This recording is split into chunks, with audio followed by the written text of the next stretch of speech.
Parte do meu coração, como é que vocês estão? Espero que estejam muito bem. Hoje estou com uma convidada muito especial aqui, minha psicóloga maravilhosa, Paloma Mota, diva master que salva saúdes mentais, Brasil e mundo afora.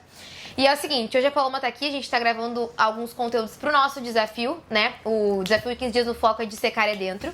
Vai ter um módulo só com a Paloma falando sobre os principais temas que a gente acha importante, né, em relação ao emagrecimento e saúde mental, né? Então ela trouxe vários assuntos muito interessantes, várias aulas com conteúdo muito enriquecedor. Então não esqueçam de se inscrever no nosso desafio. E aí, eu abri uma caixinha de perguntas lá no nosso Instagram pra eu e a Paloma respondermos juntas algumas perguntas sobre, né, nutrição e emagrecimento e saúde mental, né? Que tá tudo muito correlacionado. Quer falar alguma coisa? Senão depois elas vão falar assim, só a Bruna fala. Só a Bruna fala. Bom, gente, então pra quem não me conhece, como a Bruna falou, sou psicóloga dela. Estamos juntas aí um tempinho já, né? Vai fazer 2 anos já. Que a gente ia fazer terapia. Nos conhecemos aí, então.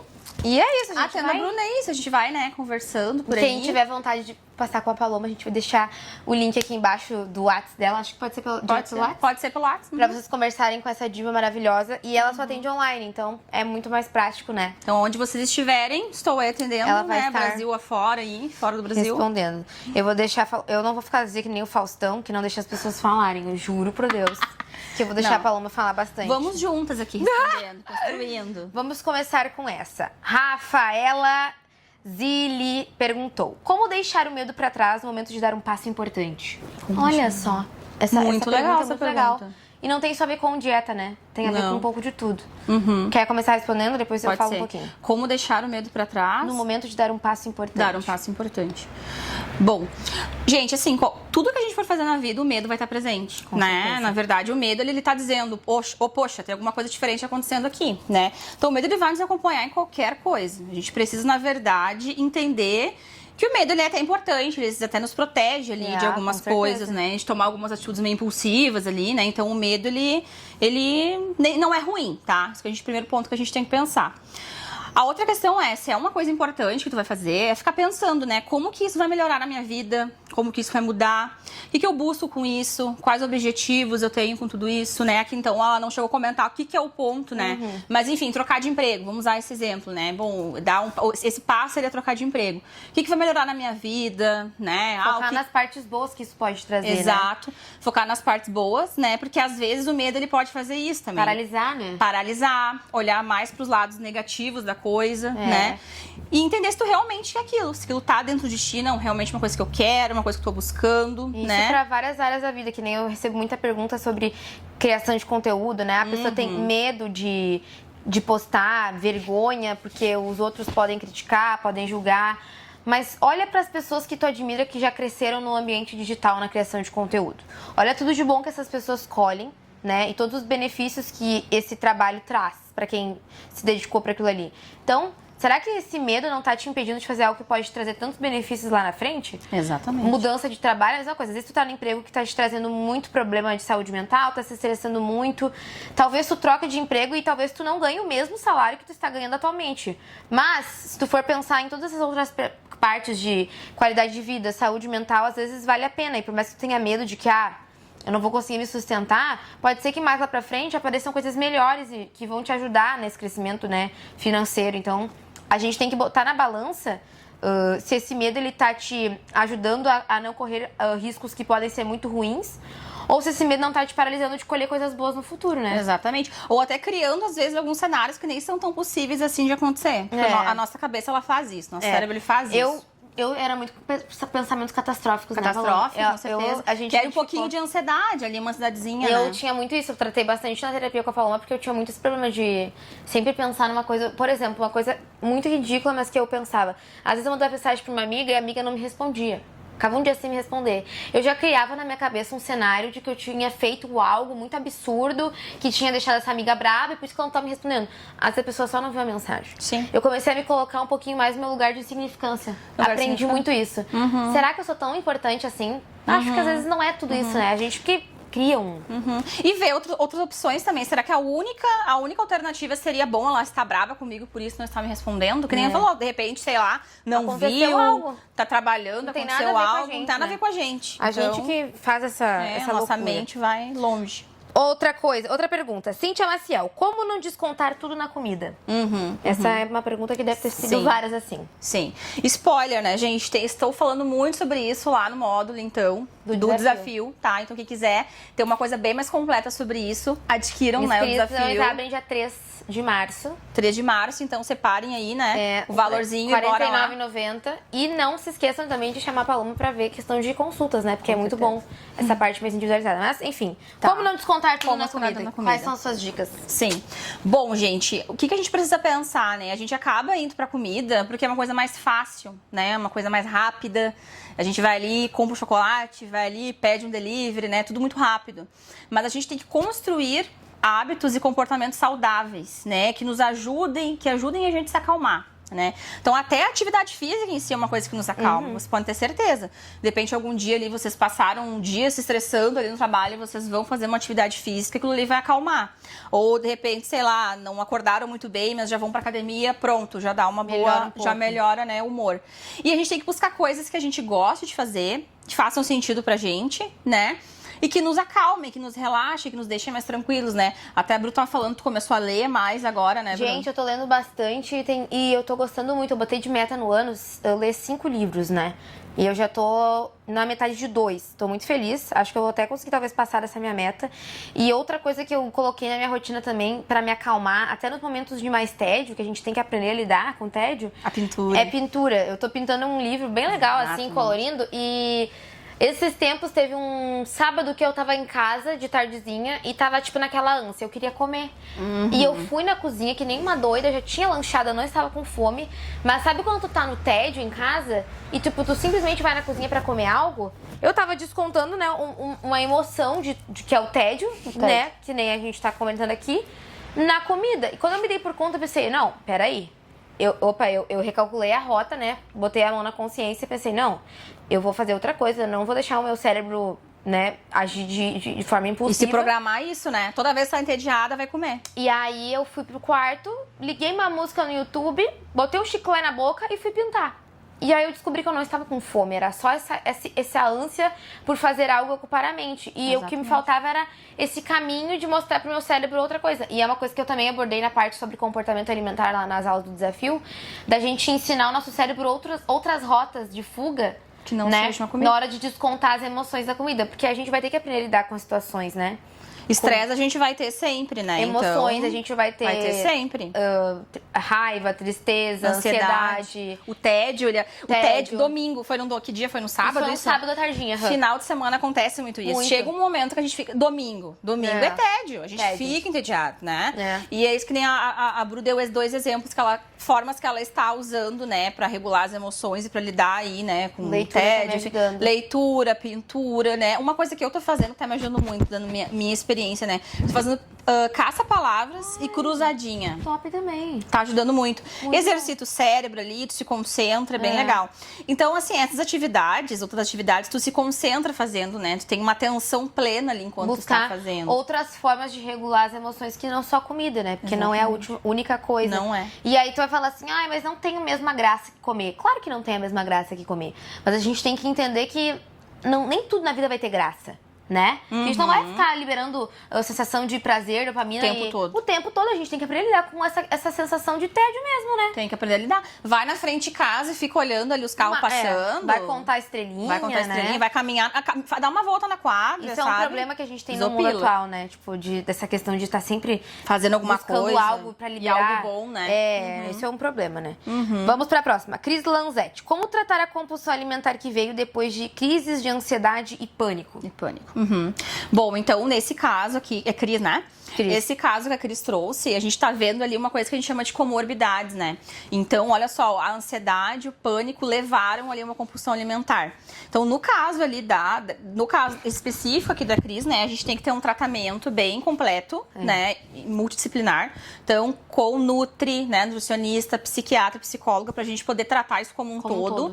E muito provável, no caso dela, né? É um efeito meio cascata, assim. Um problema, ele vai levando o outro, né? Então, não sei aonde começou, né? Mas assim, uma coisa foi piorando, levando a outra. Então, muito provável é uma coisa meio crônica, né? Já tá há um tempo e não foi tratando. Por isso que eu sempre falo, né? Eu trago muito uma conscientização, assim, ó. E falei muito isso também nas aulas, né? Tu não precisa, assim, ó, tá tendo uma compulsão alimentar pra pedir ajuda, né? Pra se Exato. tratar. Se tu perceber que tu não tá tendo um comportamento legal com a comida, não tá uma relação boa com a comida, tu já tem que buscar ajuda. Não deixa o negócio virar uma bola de neve. Não deixa piorar. Né? Porque às vezes o que acontece aqui? Ela tem que tratar a raiz do problema que tá levando ela a ter crise de ansiedade. Exato. Crises de pânico e que estão levando ela à compulsão alimentar. E aí a psicóloga entra nisso pra essa questão da conversa, de organização de pensamentos. A psiquiatra entra na questão de tratamento medicamentoso. Isso. Pode ser que tu precise tomar um ansiolítico e não tem problema nenhum. Um antidepressivo não tem problema. Faz tá parte ali justamente pra auxiliar. Regular. E a nutricionista pra te ensinar e te mostrar o caminho certo, né? De como ter uma relação boa com a comida. Caminhos pra regular a tua fome, pra não acontecer esses episódios de compulsão, como se organizar. Então, por isso que a gente fala desse tratamento multidisciplinar. Então, se tu tem aí tido descontrole com a comida frequentemente, tido episódios onde tu consome alimentos que às vezes tu nem tá afim, que nem são extremamente palatáveis, mas tu come até ter aquela sensação de estar extremamente cheia, estufada, dolorida, busca ajuda, pra que isso não vire algo recorrente e vire uma bola de neve lá na frente, né? Sim, exatamente. Tem esse sofrimento em relação à comida, né? Então, não precisa chegar num ponto tão extremo, né? Então, antes disso, já é buscando ajuda, né? A Rafaela Medeiros trouxe a seguinte pergunta. Sobre crença de escassez. Preciso sempre estar comendo rápido, que parece que vão me roubar o alimento. Essa crença é muito comum. E eu já tive essa crença também. Foi difícil de tirar, mas eu consegui. Sim. Escassez também, um senso de oportunidade, né? Se tu tá ali naquele momento, parece que nunca mais vai existir aquele momento, né? E tu quer comer tudo pela frente, né? Enfim. Na verdade, é tentar trazer uma consciência maior, né? Pros teus pensamentos, né? Então, será que realmente tem a possibilidade, né? De alguém vir te roubar comida? É tentar trazer uma racionalização ali pro teu cérebro. Ficar mais presente no momento, mais presente no momento. Porque às vezes o que falta hoje em dia na gente é parar e focar no que a gente tá fazendo agora. Porque geralmente a gente tá fazendo trocentas coisas, que nem a Paloma chegou aqui, eu tava comendo, eu tava editando vídeo, eu tava postando vídeo no TikTok, eu tava engolindo, então eu tava fazendo 800 coisas ao mesmo tempo. Eu não tava presente naquele momento da refeição ali. Não é o certo a se fazer, mas às vezes acontece. Mas o que a gente não pode deixar é que isso aconteça frequentemente. Então, tá mais presente, né, na situação, no momento, comer mais devagar, degustar cada pedaço com mais calma, né? E escreve num papel se for necessário também, né? Sim, pra te claro, visualizar. Esses pensamentos. Que daí tu escrevendo, muitas Fica mais vezes, né, fácil. Bru? Tu escreve e tu lê e tu fala, meu Deus, né? Nada a ver isso que eu tô pensando. Porque isso se chama racionalização. É uma coisa que a gente trabalha muito na psicoterapia. Escrever. Porque, na verdade, a gente chega, a nossa cabeça, ela tá super... A emoção tá tomando conta ali, né? Então, a gente tem que racionalizar. E muito provável, né, a pessoa que mandou essa pergunta, ela sabe que ninguém vai roubar a comida dela, né? Só que ela falta ela ainda ter esse comportamento, esse raciocínio, esse comportamento de ajudar o cérebro dela a racionalizar e a entender que isso realmente não vai acontecer. Isso é um trauma, né? E escrever isso que tu pensa nesses momentos de exagero, que tu come muito rápido, né, num momento à parte. E escrever também do lado a real situação. Escrever... Eu não estou passando necessidade, a minha comida não vai acabar hoje, eu tenho acesso à comida todos os dias. Pra te sempre visualizar isso e estudando isso, né? Que a gente na escola a gente estuda, faz resumo das coisas pra entender os assuntos, né? Essas situações diárias do cotidiano, a gente também às vezes vai precisar parar e estudar um pouco elas, né? Porque isso vai, querendo ou não, vai internalizando, né? Exato. Tu vai escrevendo, tu vai... Que nem a Bruna falou, na escola a gente não escreve, é uma forma de memorizar. É uma memorização, pra né? Tu vai memorizando. E não ir repetindo esse comportamento sempre. Então, talvez isso seja importante pra Rafa e pra quem mais tiver esse problema essa questão de da crença. escassez, né? É, de escassez. A Laédia Costa perguntou: distorção de imagem. Exemplo, a pessoa se ver de uma forma e na verdade ela não estar. Isso aí. Ela falou sobre distorção, pra gente falar sobre distorção de imagem. E teve mais uma baixa ali, a Daniela Baldes, que botou: distorção de imagem. Nunca estou feliz com o alcançado, sempre querendo emagrecer mais.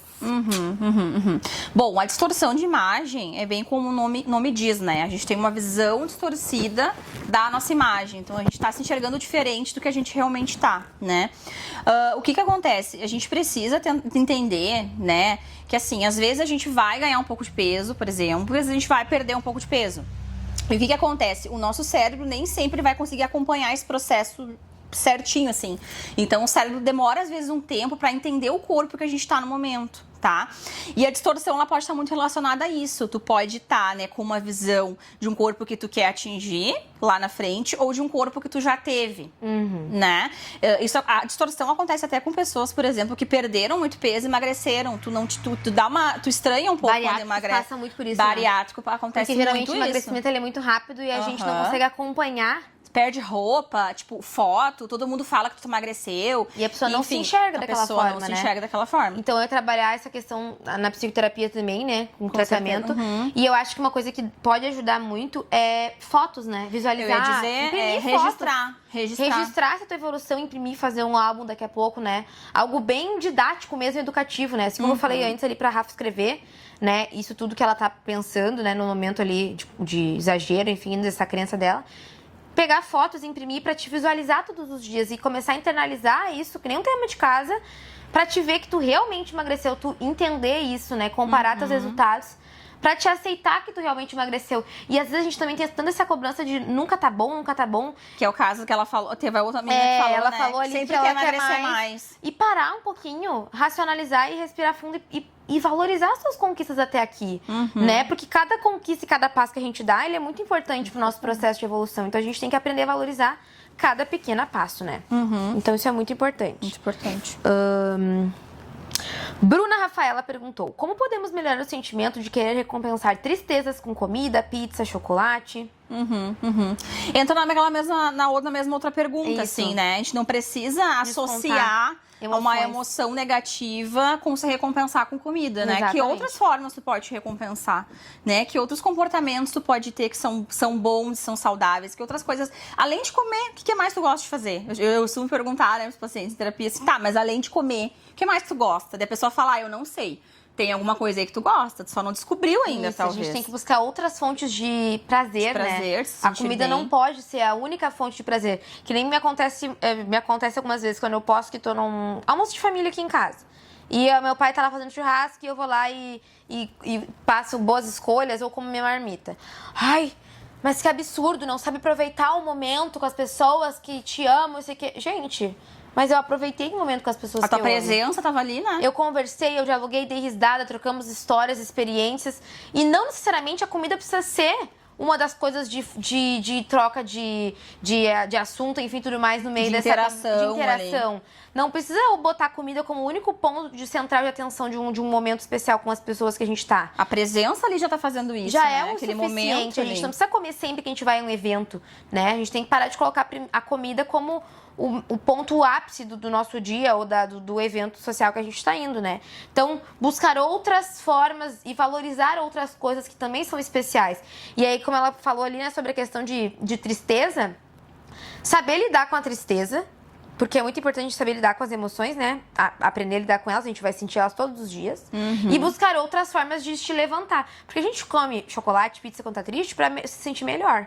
Mas quais outras coisas a pessoa pode fazer pra se sentir melhor? Sim, e é isso que Comprar uma roupa nova, se dar uma flor, né? Hoje eu quero me presentear. Não compra um chocolate, compra um buquê de flores, compra um livro novo, uma roupa, uma maquiagem, né? Vai dar uma caminhada, outras coisas que não só comida. Vai hidratar o cabelo, vai fazer ali um skincare, unhas. vai fazer as unhas. Claro, isso tem aí. tanta coisa pra fazer. Mas, não Tem precisa muita ser só coisa pra comida, fazer. né? E Sim. isso tudo a gente tem que ensinar diariamente pro nosso cérebro. Então, é trabalhoso sair dessa rota automática que tu já está. Mas é possível, né? A gente tem que se esforçar aqui. Tem que ter empenho. Funciona. A questão é essa. Essa aqui não tem nada a ver com emagrecimento, mas tem a ver sim. Crianças com TDAH podem se prejudicar na adolescência? Podem se prejudicar na adolescência. O que é o TDAH? Explica pra elas, vamos explicar um pouquinho o que é o TDAH. TDAH é transtorno do déficit de atenção e hiperatividade, tá? Só pra resumir bem rapidinho, né? A gente tem 3 tipos de TDAH, que é o predominantemente desatento. Então, né, o nome já diz, a pessoa tem mais uma desatenção mesmo. O predominantemente hiperativo, que é aquela agitação, né, uma hiperatividade. E o combinado, que são os dois, né? Então, a pessoa tem os sintomas dos dois. O TDAH, ele surge na infância, tá? Então, muita gente chega pra mim lá com 25, 30 anos, eu tenho TDAH, daí eu vou investigar, na infância não teve nada. Então, não. As pessoas têm, hoje em dia, sintomas de TDAH por excesso de tela, excesso de estímulo, essa coisa toda. TDAH na internet, tem que Tudo cuidar é TDAH, bem. o autodiagnóstico aí, que hoje no né? TikTok qualquer coisinha é TDAH, né? Tem não que levar é a assim sério que as coisas, é que nem compulsão alimentar. Não, Hoje não em é dia, assim. todo mundo em compulsão alimentar. Não. A pessoa decide não comer chocolate ou a pessoa come muito chocolate. É compulsão. Não, é assim que funciona. É, gente, você tem que entender o seguinte, tem que ter muito cuidado com o diagnóstico. Agora quase não tá dentro do assunto, né? Mas já falando. Sim. Esse diagnóstico na internet é complicado, porque assim, ó, um diagnóstico não é assim, tu leu 2, 3 sintomas, eu tenho. É uma série de critérios que é difícil tu ter um diagnóstico, entendeu? Né? Às vezes tu tem ali uma coisinha de TDAH, sei lá, eu esqueço muito, perco muitas coisas, que é um sintoma de TDAH. Isso é uma coisa que acontece comigo, perco chave, já perdi, mas eu não tenho, né, esse diagnóstico. Então, às vezes tu tem um sintoma isolado, né? E não tem o transtorno. Mas respondendo, então, como atrapalha na adolescência, sim, atrapalha. Por quê? Porque o TDAH, ele como qualquer transtorno, né? Se não bem tratado ali com medicação, com psicoterapia, ele traz prejuízos, né? E o TDAH, a depender de quais problemas a pessoa está enfrentando por causa do TDAH, por exemplo, né? Uma pessoa que perde muitas coisas por causa do TDAH, por causa da desatenção, né? A pessoa começa a afetar muito a autoestima dela. O adolescente, ele tem isso, assim, qualquer pessoa, né? O criança, adolescente, adulto tem TDAH, tu começa a mexer com a tua autoestima, porque tu esquece muitas coisas, te coloca pra baixo por isso, né? Te coloca num lugar muito de incapaz. E querendo ou não, na adolescência, quando a gente tá formando bem a nossa autoestima, a nossa personalidade, e às vezes a família não sabe lidar bem com o adolescente, né? Chama ali de, ai, tu é desatento, tu é boca aberta, xinga, né? Rotula, xinga, e isso vai afetando a autoestima, né? E pode até, inclusive, desencadear problemas comorbidades. que tem a ver com a alimentação também, né? Com a alimentação, as comorbidades. É. Até porque, e é muito comum, tá? É muito comum, o TDAH pode ter comorbidade com transtorno alimentar. Pois é. Porque hiperatividade, ó, TDAH, o H é de hiperatividade. E a pessoa pode ter uma impulsividade de hiperatividade, né? Então a pessoa pode ter muito impulso alimentar, muita hiperatividade, e a pessoa não tem aquele autocontrole, né? Trazer outros problemas. Então, outros problemas. Eu sei que tem muitas mães aqui que me acompanham também, né? O pessoal que tem irmãos. Então, observem, né, os adolescentes, como é que tá o comportamento. Daqui a pouco levar na psicóloga, fazer uma consulta. Como quem não quer nada, né? Pra conversar um pouco. Uma avaliação. Porque às vezes eles não falam em casa o que estão sentindo, mas se forem outros profissionais, talvez eles criem um vínculo e consigam falar. Isso pode fazer ajudar, né? Então, besties, eu espero muito que vocês tenham gostado desse vídeo com a Paloma. Acho que ficou muito bom. E se vocês gostarem, comentem muito, curtam muito, que eu posso trazer a Paloma mais vezes aqui pra casa. Com certeza! Pra gente gravar mais conteúdos pro YouTube. Um beijo, sigam ela no Instagram, Tchau, gente. se inscrevam e até o próximo. Foi muito bom, adorei!